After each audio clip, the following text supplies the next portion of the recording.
Hello ji, अस्सलाम वालेकुम। Once again welcome back to तस्बीहिस प्लेनेट। आपको जैसे कि नज़र आ रहा है कि आज व्लॉग शुरू होते ही एक बहुत खूबसूरत सा मैंने आपको मौसम मौसम दिखा दिया है। इतना प्यारा माशाल्लाह से मौसम था कि मतलब काले स्याह बादल थे, हवा चल रही थी। अच्छा, हवा भी ना बहुत ठंडी थी, ये नहीं कि हवा नॉर्मल सी थी, हवा भाई बड़ी ठंडी थी और इतने प्यारे ग्रीनरी भी इतनी प्यारी लग रही थी।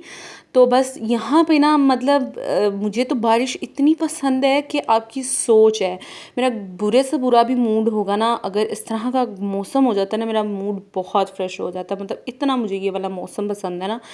लेकिन इस मौसम में भी मैं यकीन करें ये दुआ मांग रही थी, अल्लाह जी बारिश ना हो, अल्लाह जी बारिश ना हो। मैंने आज तक ये दुआ नहीं मांगी कि अल्लाह ताला बारिश ना हो, क्योंकि यार जो हालात बन गए हैं ना बारिश की वजह से, तो वो फिर जो है ना बंदा यही कहता है कि अल्लाह जी बारिश ना हो। और जब होने लग गई, मैंने आपको दिखाया थोड़ी थोड़ी सी हो रही थी, जब होने लग गई तो फिर मैंने दुआ मांगी। मैंने कहा अल्लाह जी इसको रहमतों वाली बारिश बनाना, इसको बस जहमत ना बना देना अपने बंदों के लिए। तो ये देखें माशाल्लाह, सुभान अल्लाह सुभान अल्लाह, इतना खूबसूरत मंज़र था। ये कोने से सिर्फ रोशनी आ रही थी थोड़ी सी और बाकी स्याह काले बादल थे। इतना खूबसूरत मौसम था। खैर इस दिन, इससे नेक्स्ट डे जो है मेरी कज़न की वो बर्थडे थी, तो हम लोग उसकी बर्थडे के लिए गए हुए थे। यानी मेरी मामू की बेटी है, उनकी बर्थडे थी और माशाल्लाह से उसने कुरान पाक मुकम्मल किया था। तो उसकी ख़त्म कुरान पाक की जो वो थी दावत थी, तो बस उसी पे गए हुए थे। तो ये देख लो आप लोग, बच्चे माशाल्लाह से बस जिसकी बर्थडे है वो देखो वो कितने सुकून से है, या जिसका जो वो कुरान पाक की खुशी में जो दावत है वो कितनी काम बैठी हुई है। और बाकी बच्चे जी जनाब साहब बस पूछो ही ना यार। केक कितना मज़े का था, बहुत मज़े का था। जो केक था ना ये मेरी पसंद का था, यानी फ्लेवर मेरी पसंद का था कि मुझे फज ब्राउनी जो केक होता है ना वो लाना है। तो मैंने अपनी मामी को कह दिया था, मैंने कहा मामी जी फज ब्राउनी केक जो है ना वो लेकर आना है। तो ये मेरी पसंद का, और जो दूसरा ये रेड वेलवेट आपको दिख रहा है ये जी मेरी खाला की पसंद का है। और दोनों केक बहुत मज़े के थे।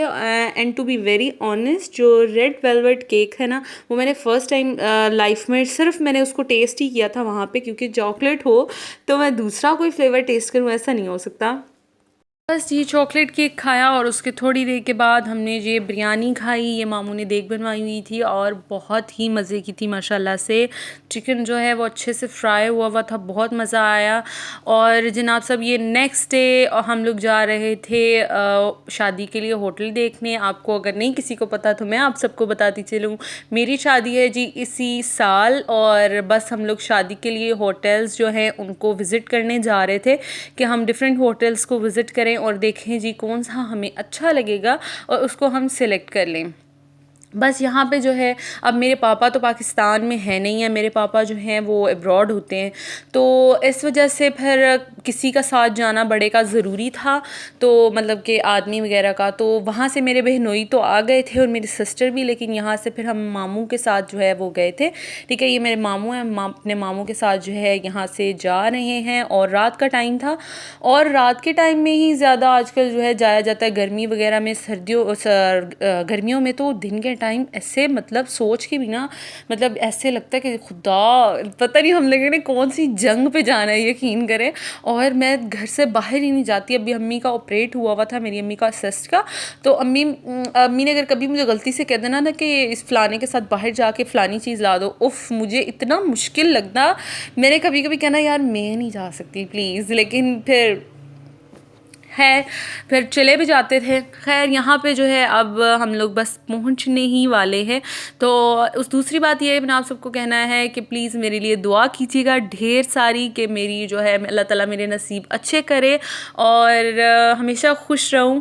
और अपनी दुआओं में आप लोगों ने मुझे याद रखना है। इंशाल्लाह मैं अपनी शादी की जितनी चीज़ें होंगी और जितना हो सकेगा मैं आप लोगों के साथ सब शेयर करूँगी। लेकिन उससे पहले यार आप लोगों ने मुझे ढेर सारा सपोर्ट करना है। मेरी वीडियो को को इतना शेयर कर दें कि मैं इतनी एनर्जेटिक हो जाऊं कि यार मुझे वीडियो डालनी ही डालनी है, मैंने अपलोड करनी ही करनी है। क्योंकि आप लोग सब्सक्राइब नहीं करते। जब आप सब्सक्राइब करके बेल के बटन को प्रेस करेंगे ना, तो वहाँ पे ऑल की ऑप्शन आएगी, जब आप उसको प्रेस करेंगे तो मेरी आने वाली हर वीडियो का नोटिफिकेशन आपको मिलेगा। विदाउट सब्सक्रिप्शन आप लोग प्लीज़ मत देखा कीजिए वीडियोज़, प्लीज़ सब्सक्राइब कर दिया करें। इस तरह से ना मैं मोटिवेशन होंगी और मैं अपनी शादी की एक एक चीज़ इंशाल्लाह से आप लोगों के साथ शेयर करूँगी। कौन से कपड़े मैंने लिए, कौन से जूते, मेकअप, ईच एंड एवरीथिंग मैं आप लोगों के साथ शेयर करूँगी। लेकिन उससे पहले आप लोगों की सपोर्ट चाहिए, ठीक है। यहाँ पे हम इस होटल में आ गए थे। अब मैं होटल का नाम नहीं अभी बताऊँगी, अगर आपने बाहर से पढ़ लिया है तो वो आप लोग पढ़ लें, लेकिन जिसको नहीं समझ आई कोई बात नहीं, उसके लिए ये मिस्ट्री ही रहेगी, ठीक है, कि कौन जो है ना इस तरह से, सॉरी, कौन सा जो है ये होटल है, ठीक है। तो आप लोग जो है ये देख लो, ये इसका इनर है। अभी इस होटल का ना डेकोरेशन वगैरह नहीं हुई हुई, वो हो गई है। जस्ट एक सिंपल उन्होंने एक सिटिंग का सिनेरियो दिखाया था, ठीक है। वो देखा जनाब साहब। उसको देखने के बाद हम लोगों ने काफ़ी देर वहाँ पे लगाई, आई थिंक सो 2 घंटे या 1.5 आवर कुछ इस तरह से हमने वहाँ पे लगाया। हमने अलग से डिस्कशन की, क्योंकि इतनी महंगाई हो चुकी है कि मतलब बंदा जो है ना वो सोच सोच के हर कदम उठा रहा है आजकल ना। तो ये मेरे मामू थे माशाल्लाह से जो पीछे हैं, आप लोगों ने माशाल्लाह लाजमी कह देना है। और दूसरा ये मेरे मामू ने जो है बस मुझे गुजरते गुजरते पूछा क्या आप फ्राइड चिकन खाओगी, विंग्स खाओगी। मैंने कहा मामू मर्जी है, जैसे आपको दिल करे। तो मामू ये ले आए। मैंने कहा मामू इतने ज़्यादा, यार मैं नहीं इतना ज़्यादा खा सकती, वो भी फ्राइड, मतलब मुझे इतनी फ्राइड चीज़ें अच्छी लगती हैं लेकिन मैं खाती नहीं हूँ, मेरा ना फटाफट से स्टमक में पेन होने लग जाता है। लेकिन जनाब उस दिन मैंने फ्राइड खाया, मुझे इतना मज़ा आया, इतना मज़ा आया। साथ मामू ने ये स्पेशल फ्राइज़ होते हैं वो लेकर दिए। खैर वो मैंने खाए, फिर मैंने कहा बस मामू इतना नहीं खाया जाएगा, मैंने तो मामू को दे दिया। मैंने कहा मामू ये लेग पीस तो आप ही खाएंगे। खैर जनाब साहब उसके बाद बहुत मज़ा आया था उस दिन। और उसके बाद जनाब साहब यहाँ पर अब नेक्स्ट मॉर्निंग है, अम्मी ब्राउन ब्रेड लेके आई थी। मैंने कहा चलें जी मैं भी शशके के लिए ब्राउन ब्रेड खा लूँ, किसी ज़माने में मेरे हलक से नहीं थी उतरती और अब मैं आराम से खा लेती हूँ। तो बस ये नाश्ता किया। नाश्ते के बाद मुझे याद आया कि मैंने मामू के लिए बनानी है खीर, चावल की खीर, ठीक है। यहाँ पे मैं मामू के लिए चावल की खीर बना रही हूँ। और जी मेरी अम्मी को मेरे पे बहुत गुस्सा आता है। अम्मी कहती है कि तुम क्यों इतना दूध जलाती हो। यार आप लोग सब मुझे कमेंट करके बताना, जो जो मेरी वीडियो को सुन रहे हैं ना, वो मुझे बताना यार खीर ऐसे ही बनती है, जितना दूध को जलाओगे, जितना दूध को मतलब कम कम करते जाओगे, फिर आपकी खीर जो है वो बहुत फ्लॉलेस बनती है। मतलब फ्लॉलेस नहीं, मतलब फुल फ्लेवरफुल बनती है। उसके साथ साथ यहाँ पे मैं बना रही थी, पता नहीं हांडी बना रही थी या पता नहीं क्या बना रही थी, सालन बना रही थी शायद, क्योंकि ये काफ़ी दिन पहले का व्लॉग है और आज मैं उसको एडिट कर रही हूँ तो इस वजह से मुझे याद नहीं है। यहाँ पे मैंने चावल भिगो दिए थे, वो मैंने लिया था तकरीबन 2.5 किलो इस तरह से दूध था और उसके हिसाब से बस चावल ले लिए थे। आई थिंक मुझे ऐसा लगता है कि मैंने इसकी रेसिपी आप लोगों के साथ शेयर की हुई है खीर की। अगर नहीं की हुई तो मुझे कमेंट करें, मैं आप लोगों के साथ खीर की रेसिपी शेयर कर दूँगी। यार मैं खीर बहुत मज़े की बनाती हूँ, अपने अपने मुँह मियाँ मिट्ठू, मुझे अपने हाथ की खीर बहुत पसंद है।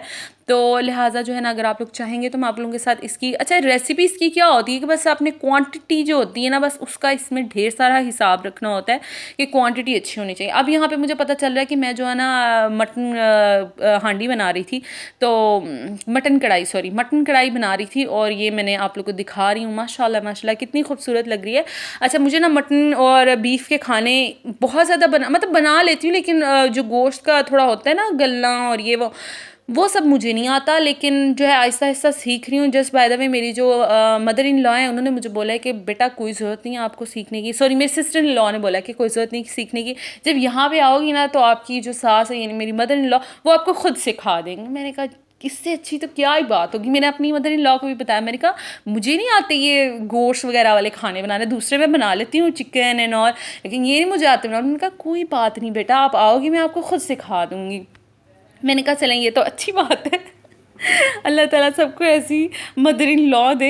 और इसके अलावा जनाब साहब अब गोश्त बन गया था, अब हमारे घर सब लोग गोश्त नहीं खाते, तो इस वजह से साइड पे हम जो करी है, करी पकोड़ा, इसको थोड़ा सा गर्म कर लिया। 1-2 लोग ही हैं जो नखरा करेंगे, 2, और इस वजह से जो है करी गर्म कर लिया। और खीर तो जनाब साहब वो साथ साथ चलेगी जब तक कि दूध पूरी तरह से जल नहीं जाता, खोया नहीं बन जाता। ये ऊपर से आपको पता है कितना फिल था और ये अब नीचे आ गया। मैंने कहा चलें कोई बात नहीं यार, मतलब इसी तरह बनती है खीर और यही स्वाद होता है खीर का। और जब ठंडी होती है तो तब तो ओहो हो कुछ भी ना पूछे माशाल्लाह से। यहाँ पे ना आप लोगों ने चम्मच के साथ जो साइडों पे मलाई लगी रह जाती है ना, थोड़ी थोड़ी करके आप लोगों ने ये लाजमी उतारनी है। इसके अंदर खोए का जायका होता है यार, इसको आपने बिल्कुल भी इग्नोर नहीं करना कि आप लोग धोने के लिए फेंक दें कि चलो जी अब बना लिया हमने और इसको बिल्कुल आपने अब वेस्ट करना है। नहीं, इसको आपने चम्मच के साथ अच्छे से उतारना है और दूध में मिक्स कर देना है, ठीक है। जब ये खीर में मिक्स होगा ना तो इसका एक बड़ा मज़े का फ्लेवर आता है। आप लोगों ने इसको वेस्ट नहीं करना, ठीक है।